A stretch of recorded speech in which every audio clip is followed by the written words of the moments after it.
Hey everybody, what is going on? I hope you guys are all doing well, and welcome to another tutorial video. In this video, I'm going to be showing you guys how you can change the background on Trello, so let's get right into it.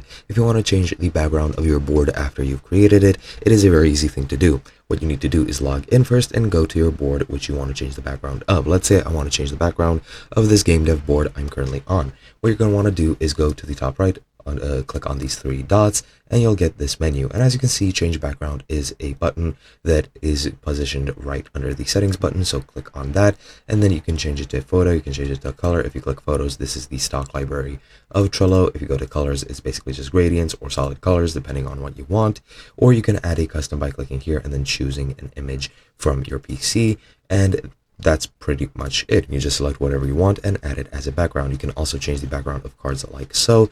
You just click on the card, click on cover, click upload cover image, and then once you're here, select the image you want. I'll choose this one, click open, and then you can either choose the first one, which is the full size, or the cover size, like so. And if I set it to the second size, it just becomes the background of the card. And that's pretty much it. Hope you guys enjoyed, and I'll be seeing you guys in another video.